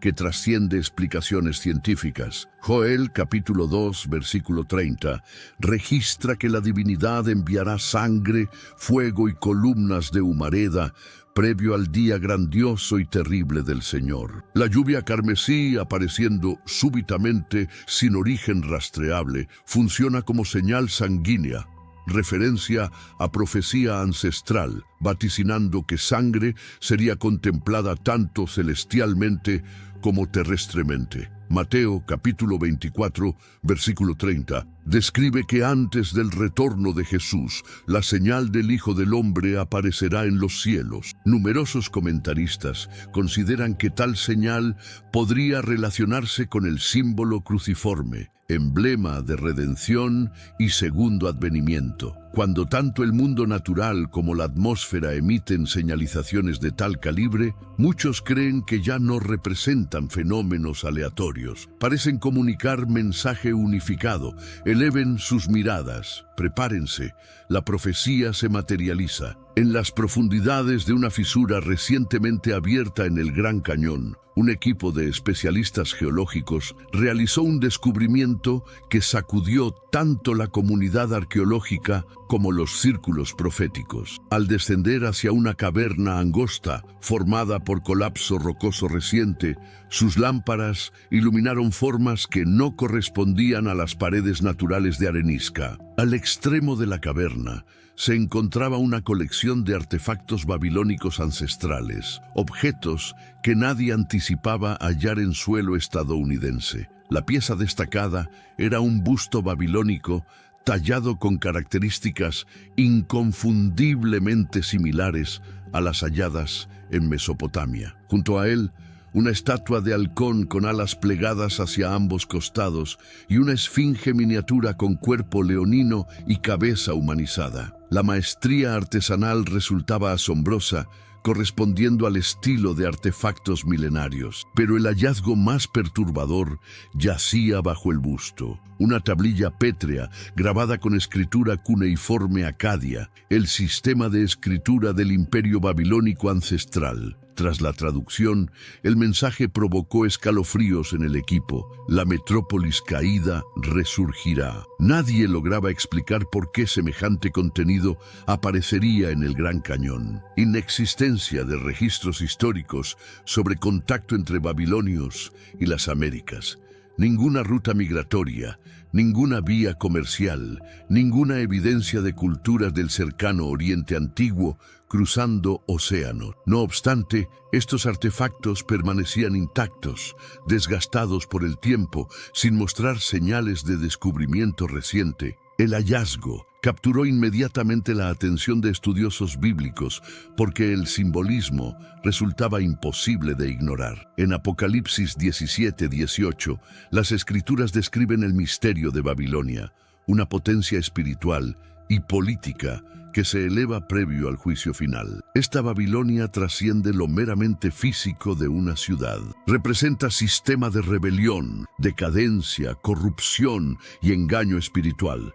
Es el sistema del anticristo, una estructura global que influencia a naciones ricas, poderosas, inmorales e idólatras. El mensajero celestial en Apocalipsis advierte a Juan que Babilonia se levantará ejerciendo poder formidable justo antes de su destrucción, convirtiéndose en epicentro de un sistema mundial opuesto a la divinidad. Su caída marca uno de los eventos finales previos al retorno de Cristo. Por eso la inscripción «La metrópolis caída resurgirá» parece más advertencia profética que historia antigua. Para muchos, la aparición de semejante estatuaria en América porta profundo simbolismo. Demuestra que el espíritu de Babilonia, el materialismo, la decadencia moral, la rebelión espiritual, ha permeado profundamente la cultura y el estilo de vida estadounidense. No porque Babilonia estuviese físicamente presente aquí,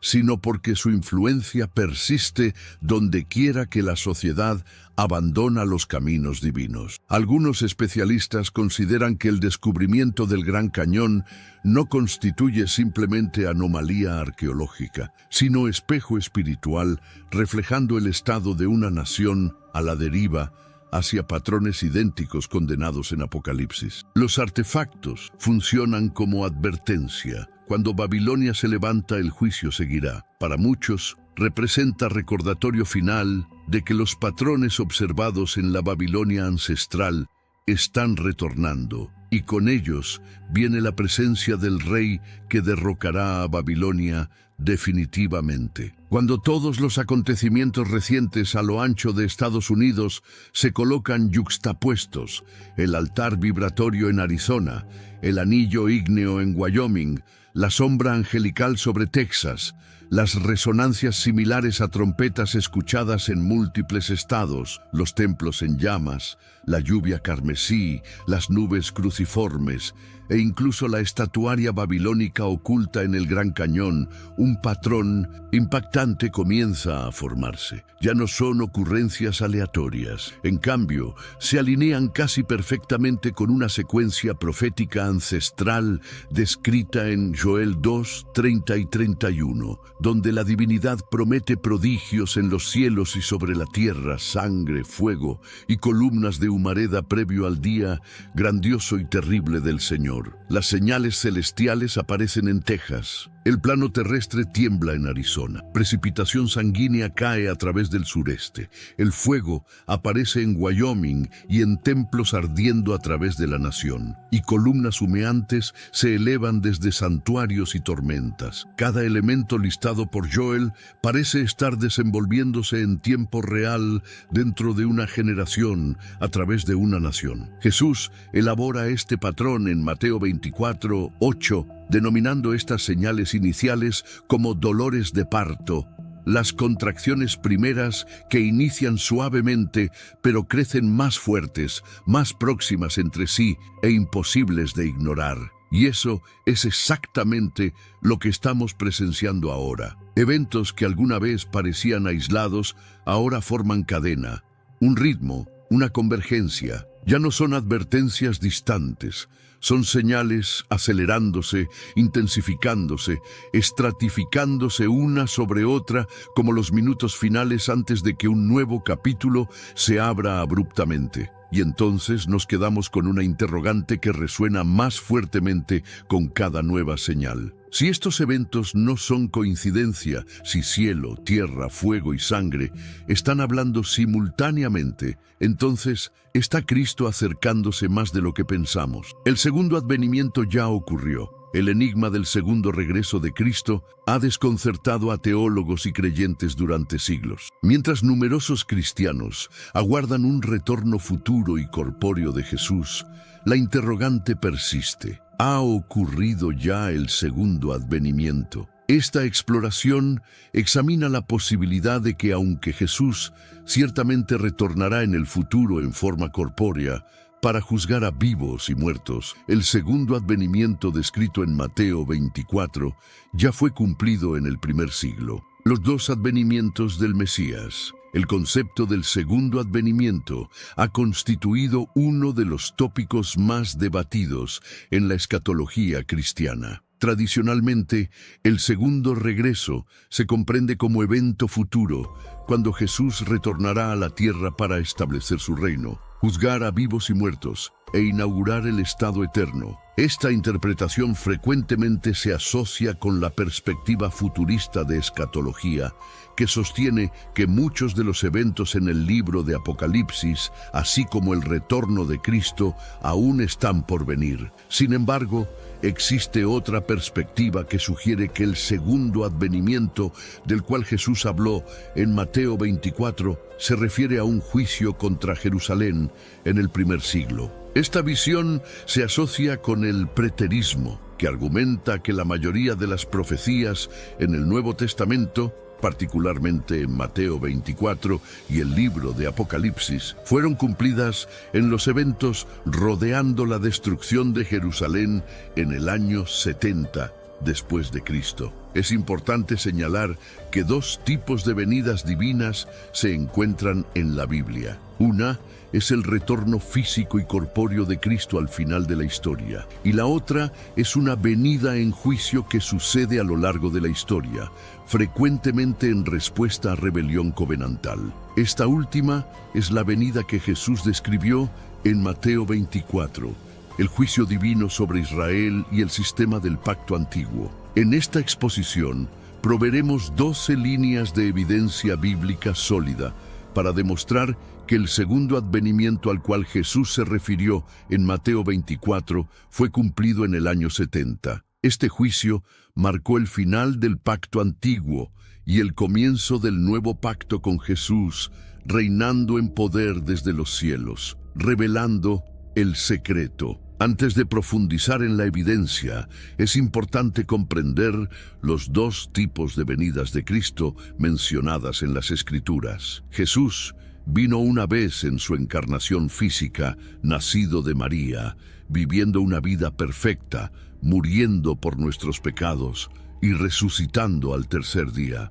Este primer advenimiento es universalmente aceptado por los cristianos y marca el comienzo del plan divino de salvación. Sin embargo, también existe otro tipo de venida descrita en la Biblia, una venida espiritual en juicio que frecuentemente es malinterpretada. En Mateo 24, cuando Jesús habla sobre su venida y el final de la era, está refiriéndose al juicio divino sobre Jerusalén por su rechazo de él. Esta no es la vuelta física de Cristo al final del tiempo, sino el cumplimiento del juicio divino sobre Israel en respuesta a su infidelidad covenantal. Es esencial reconocer que mientras aguardamos el retorno físico de Cristo en el futuro, la venida en Mateo 24 ya ha ocurrido, no como retorno corpóreo, sino como juicio espiritual sobre Israel en el primer siglo. El significado de inmediatamente en Mateo 24. Comencemos con la frase clave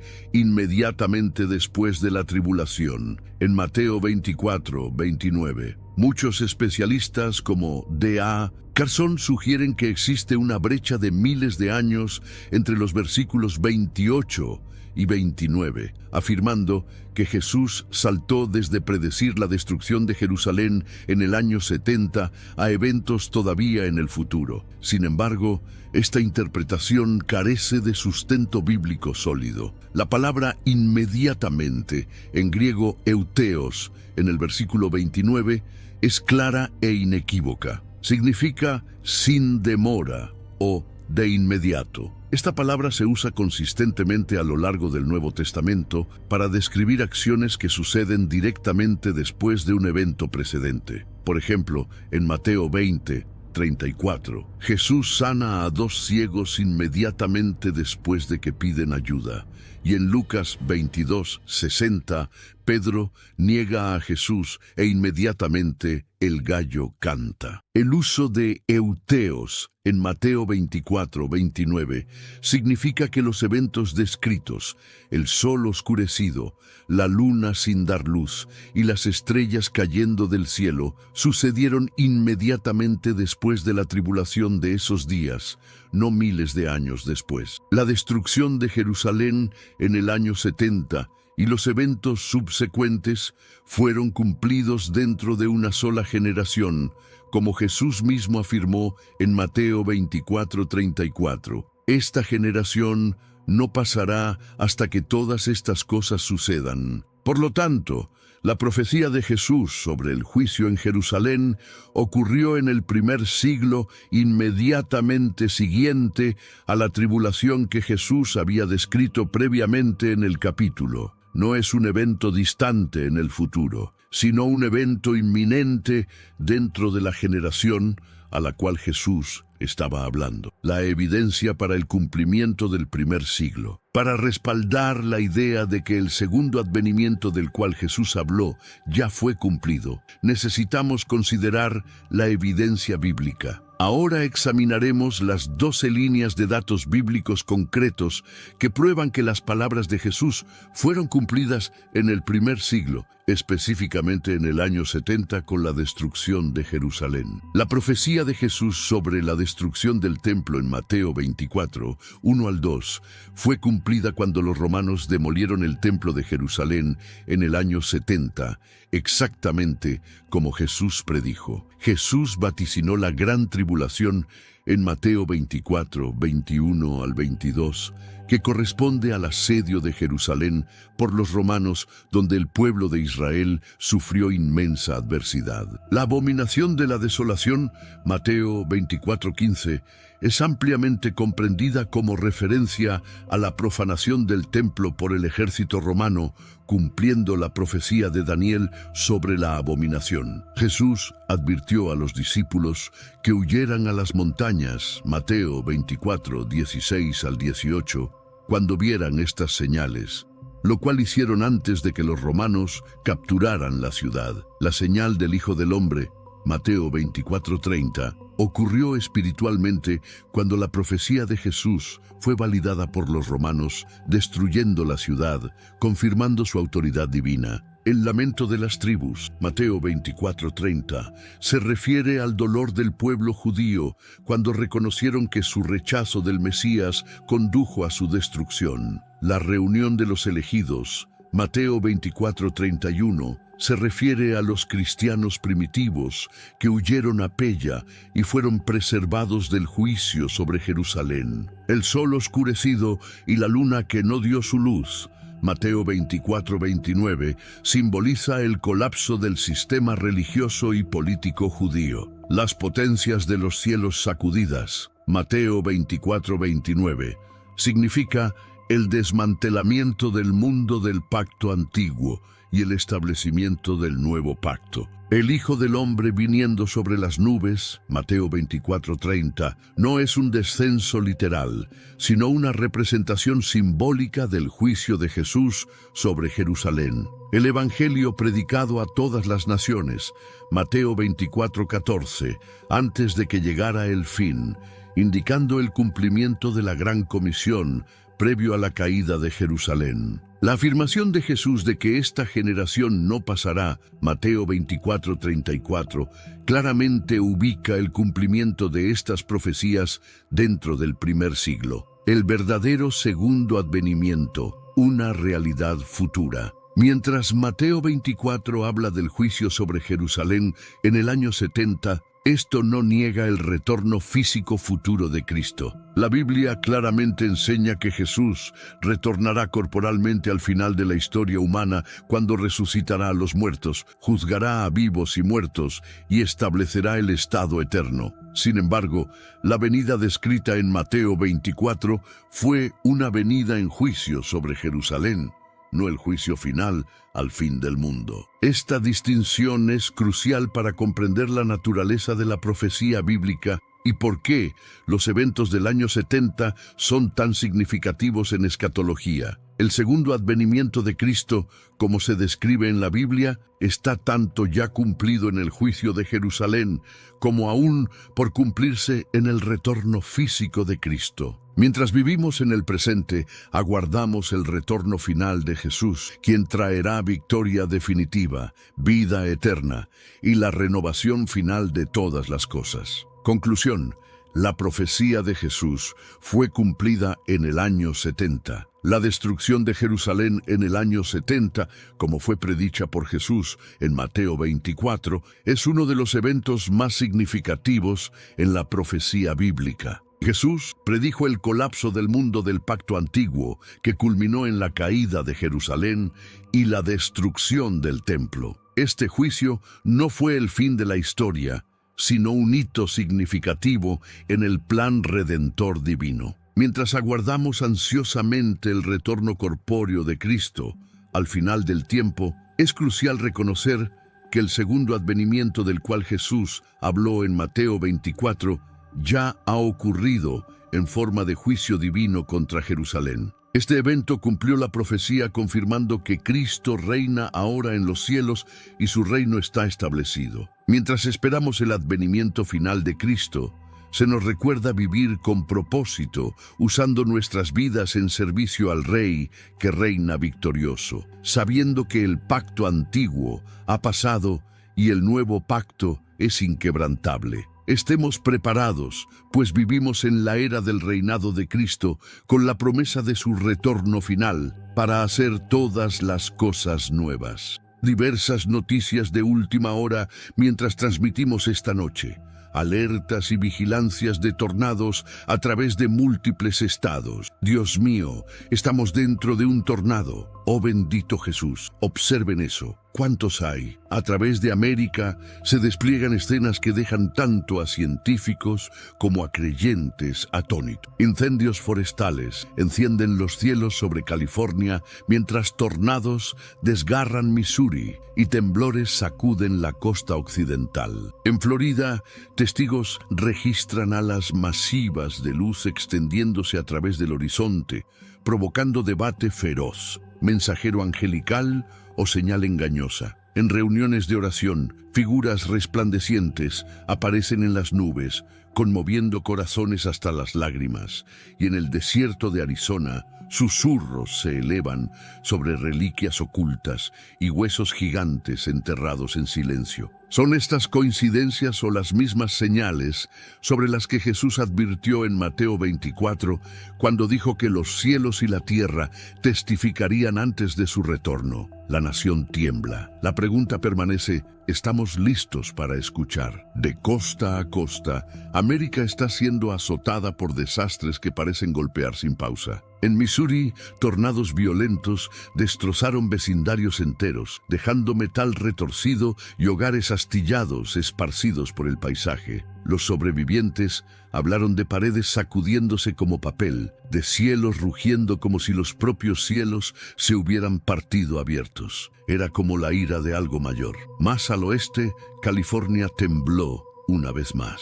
Terremotos sacudieron autopistas, agrietando concreto y enviando rascacielos tambaleándose en terror. Durante décadas, los científicos han advertido sobre el infame Gran Terremoto. Sin embargo, cada temblor, cada onda de choque, se siente menos como movimiento aleatorio y más como profecía cumplida. Jesús advirtió en Mateo 24:7: habrá hambrunas y terremotos en diversos lugares.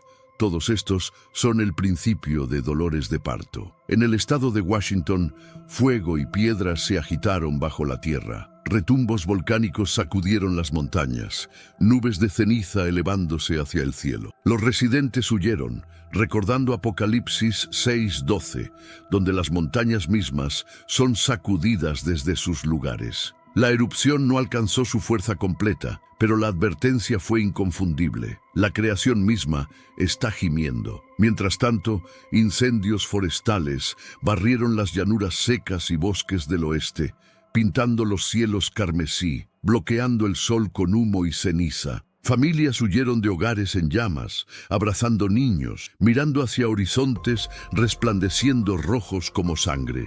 Joel 2:30-31 declara: mostraré prodigios en los cielos y en la tierra, sangre y fuego y columnas de humo. El sol se convertirá en tinieblas y la luna en sangre antes de la venida del día grande y terrible del Señor. A mysterious red glow captured by a pilot flying. Pilot sees and photographs a mystery red glow.